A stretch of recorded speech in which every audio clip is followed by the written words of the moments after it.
Today's guest has never missed a call. Joining me now, it's Aaron Kasper, local DLB Phi Ed teacher and a referee at a ton of basketball games that you'll go to all around the Magic City. First of all, Aaron Kasper, going by Kasper most, if not all the time. Just based on that, how friendly are you? I'm about as friendly as Kasper the Friendly Ghost. I can get along with just about anyone at any time. No matter what time of day? Absolutely. All right, very good. That's the impression I've gotten so far. What made you want to be a Phi Ed teacher in the first place? Well, I went to Minot State, and Minot State's really known for teaching and teacher education programs, so I wasn't exactly sure what I wanted to do. When I went there, I took a lot of teacher education classes, and then I found the physical education program, and I really kind of owe that all to two ladies, Dr. Terry Ekman and Sarah Deutsch. Both of them kind of led me along the path of physical education, and they kind of molded me into thinking that physical education was really where I could thrive and have a good job and a good career and something that I would enjoy and actually be pretty good at too. So I'm understanding based on that you wanted to be a teacher, but you weren't sure what path under like the teaching umbrella you wanted at the start? Right. So I started taking some science classes because I was interested in that, and then went to business education, and then eventually found physical education, and that's where I ended up. Okay, so on like the basic level of just being a teacher in general, what drew you to that profession besides just the subject matter? I don't know. A lot of my friends they already knew what they were doing, and I kind of struggled in the path of not being able to figure it out, and kind of took a lot of classes that my friends were taking too, and then just kind of gravitated towards actually enjoying those classes too. So it kind of just worked itself out. That's awesome, man. What about DLB made it the right spot? Oh man, what about DLB doesn't make it the right spot? Mm-hmm. Well, I'm a Bishop Bryan alumni, so I got a little bit of flack for jumping ship and going over to the Lakers. They're a big rivalry when I was in high school.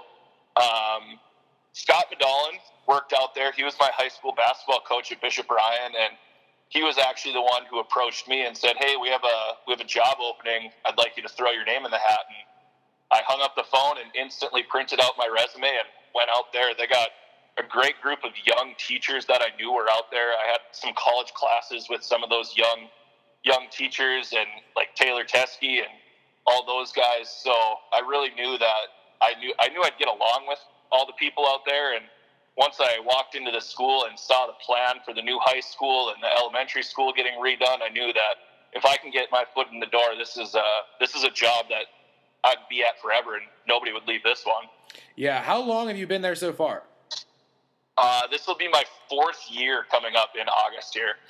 Did it feel nice to just have somebody like Medallin come out, and it seemed like they would have wanted you to be there before you were even applying? Oh yeah, that was huge. Get that foot in the door. It's all about relationships, and it's not what you know, it's who you know. So if Mr. Medallin hadn't approached me about the job, I might not even know that the job was open. So it was definitely really nice for him to reach out to me.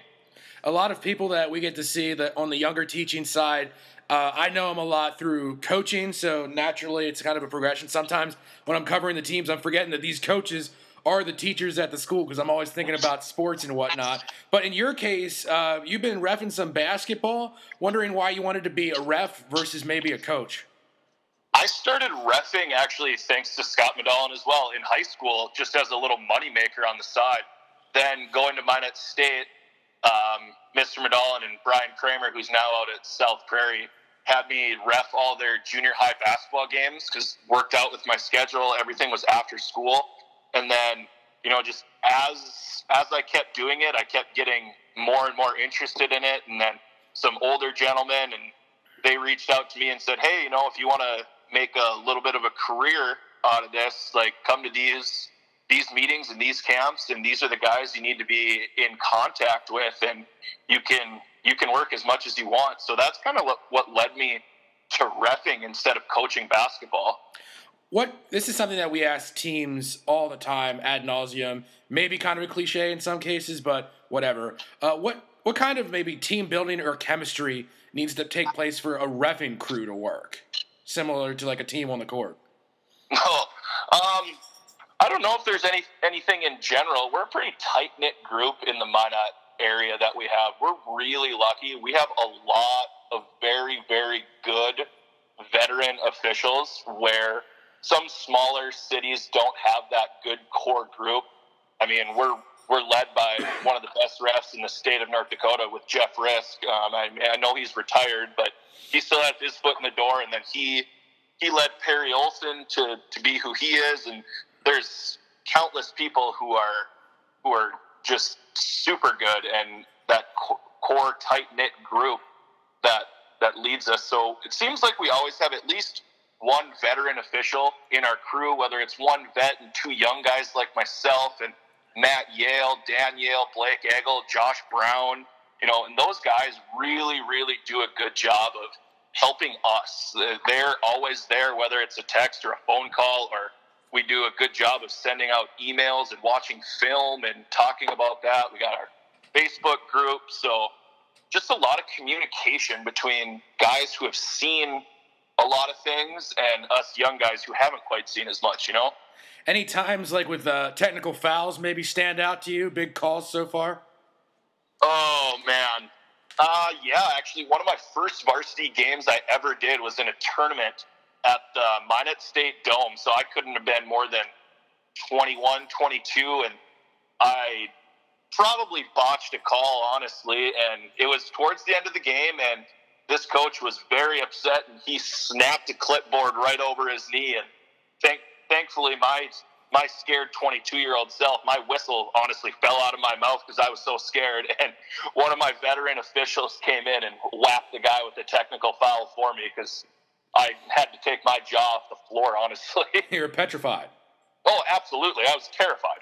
All right, so I just got done talking with Dean Winchesky for one of these shows, so I'll do my first step of research here. He says in 21 years, he's never been ejected or teed up. Have you ever seen it happen? I have not personally seen Dean.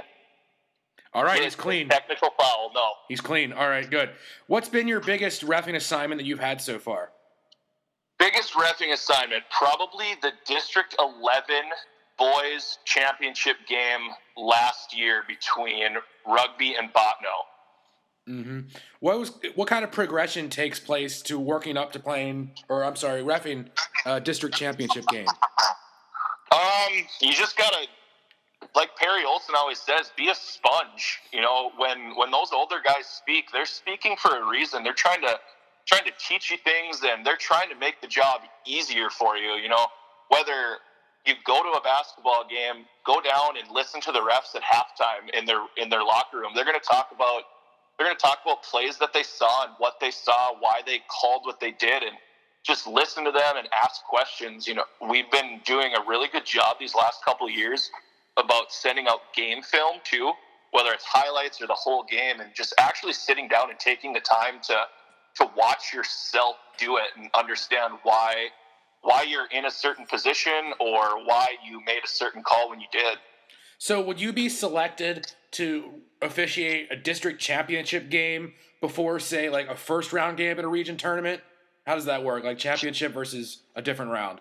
Well, districts is all based on just your district tournament of person. So like Elton Nygaard around here and Scott Grockow over in Rugby, they can choose who they want for district tournaments, and that gets voted on by coaches. And then for regionals, that has to be through the NDHSAA, so they choose for that. Okay, got it. So moving away from being a ref, and maybe you could be a supporter in this sphere, being a DLB teacher, what do you think of the Lakers this fall? Because, the season's going to go on, knock on wood, and your buddy Taylor Teske is in his first season as head football coach. That's a big spot. How are they going to do? It's a huge spot for Taylor. I couldn't be more excited for that guy. If anybody deserves that job, it's definitely him. That guy works harder than most kids my age that I've ever seen. They got some good young talent coming up. Just like basketball, we were young last year. We're going to be young again in football. But those young guys, I've seen them over the summer, and I've talked to Taylor. They've been working hard. I think that they've definitely got a good run to make the playoffs, making the the 2-3 seed in there. What do you think would be like the biggest win that they could have realistically?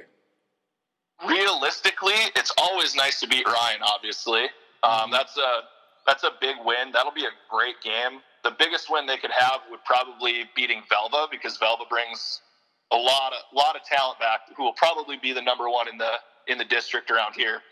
Oh yeah, I know. That's a hopeful thing, man. Yeah, it's a big task, but I don't see why it can't happen.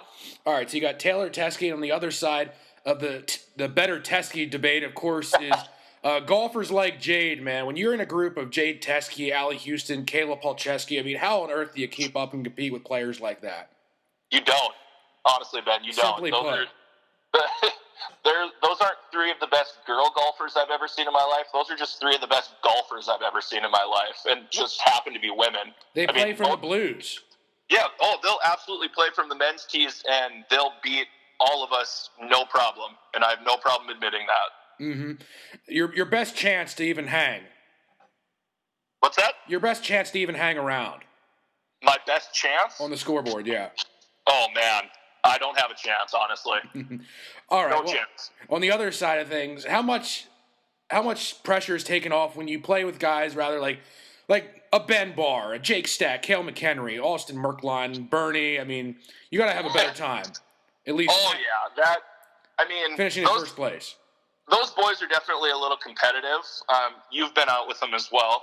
But it's a little more relaxed. The girls are competitive too, but they like to have a good time. They just happen to be way better than all of us. Yeah, there we go. The fun's back in the equation. So when I'm out with you guys, I'm wearing the classic white New Balance spikes when I'm golfing, and it's a shoe prompt because you're a big sneakerhead, from what I understand. Where'd that come from?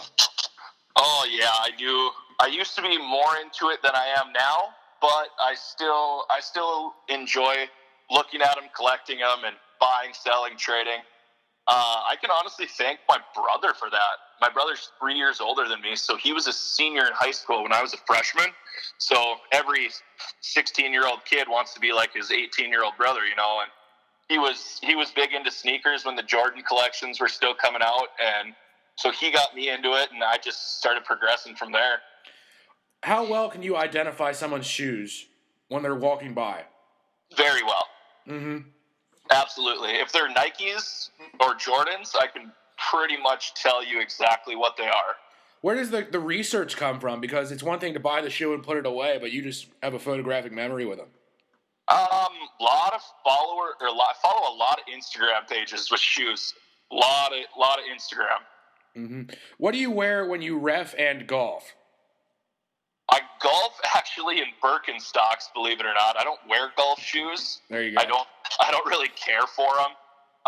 When I ref, I prefer basketball shoes rather than a lot of other people just wear like Asics running shoes. They got to be all black, so that really puts a hinder in my sneaker game. But last year I wore the new Giannis Antetokounmpos because those came out in all black. So those are probably my favorite reffing shoes I've worn, actually, in my career. Oh, nice. The freak shoes. So yeah, freaks. How many pairs do you have? Of shoes? Yeah. We'll put the cap at 50. 50? And do you have them, like, displayed anywhere special, or how do you take care of them so, like, they maintain? I'm a weirdo, actually. I buy the shoe and keep the receipt and put it in the box and never open it again. I don't even put my foot in the shoe. I leave the cardboard thing in the shoe, and that's what collectors want. They don't want anything that's been worn or anything like that. There's some shoes that I wore in high school for special basketball games, I should say, like state tournaments that I still have and I haven't worn since. But usually when I buy something that I know is going to be worth money down the road, I don't even take it out of the box. So you say like collectors look for this and that. At what point would you possibly want to trade in any of your collection for some big money? I actually thought about it recently with the release of The Last Dance. The Jordan Memorabilia is worth more money than it ever has been. Mm-hmm. So now if there's a time, it's now, but still I haven't even thought about selling them. So I don't know if there is a time or if it's a money thing, or I think I just like to have them. Mm-hmm. What's been the biggest change in style from like the start of your collection to now as you get more modern shoes? Oh, definitely the weight of shoes. Shoes now are so light and they're so much more comfortable. I remember when I was in high school, we had a team shoe my junior or sophomore year, and they were the most uncomfortable things I've ever worn in my life. Like I would only wear them during games because we all matched during the games, and I would have to wear a different shoe at practice because they were just so heavy and clunky. And now it's tough to even find a shoe that's built like that. They're also lightweight and comfy. How did Medallion and Kramer allow something like that to happen? I don't think they were as big of sneakerheads as the rest of us were, so they let us pick the shoe, and it happened to be a Jordan, and it was not the most comfortable Jordan that's ever been made. Looked nice though. Yeah, so there's different shoes that come out, whether it's like the Jordan brand or like as more modern players get shoe deals, even like Spencer Dinwiddie has a shoe deal for one. Yeah. As they get newer, do you ever see a style where it's a modern shoe, but it's trying too hard to be like a throwback look and it's like kind of basic and dumb? Yeah, there's some out there. I mean, everything comes full circle, they say, I guess. So things right now are kind of getting more throwback, more retro. You're seeing a lot of vibrant colors and loud shoes that kids are wearing. You watch an AAU basketball game, and their jerseys are black, but their shoes are pink and lime green and fluorescent volt. And so they're kind of, it's a little bit, little out there for me, for my style. Yeah, do you find yourself being like, you kids in your shoes? Honestly, sometimes I do. It's more the sock game than anything. The short shorts don't bother me. It's the sock game that really throws me off. Dang. What's your favorite pair in your whole collection if you had to choose one? Well, the easy answer is the Jordan 11s, either the Space Jam, the Concords, the Gammas, the Cool Grays, one of those, because that's like one of the most iconic ever since the Space Jam movie, and I got a few pairs of those. But I'm going to go with my Jordan 1s that are black patent leather with gold patent leather on them. They weren't highly made, and they're pretty highly collectible, and I think they kind of look like a moon boot. Mm-hmm. I'll have to get in touch with you here sometime because I have to get some new black shoes soon. Mine are getting holed out where sometimes I like to wear black socks to make sure they look normal. But I'm stubborn when it comes to having to buy a new set of shoes because they last so long. So maybe I'll get one off your hands here. Now, you're a DLB Laker in more than one sense of the word. What makes the lake the place to be every weekend in the summer? Oh man, I can't even tell you how great the lake is. I've been going to the lake since I was 7. No, less than that. My parents bought a cabin when I was 7, but used to go to my grandma and grandpa's cabin when I was younger. I don't know. The lake is just so carefree. You ride the jet skis. You go around on the pontoon. I'm not much of a fisherman, but other people are. You hang out in the sun, play some yard games. There's really no better place to be. Yeah, I'm back home. It's always like the Bay for me, right outside of Baltimore. We don't have pontoons, or at least some people do, but we have the yellow fast Dons. You go like 60 miles an hour on it. We just love it, man. Oh, yeah. Big time. So, not to get competitive about a carefree environment, but who has the better lake pad between you and Jake Stack? He's another lake lifer. Oh, man. I don't know if there's a better one. They're just different. Jake's on a different lake. It's a little more busy. Lots of people out there.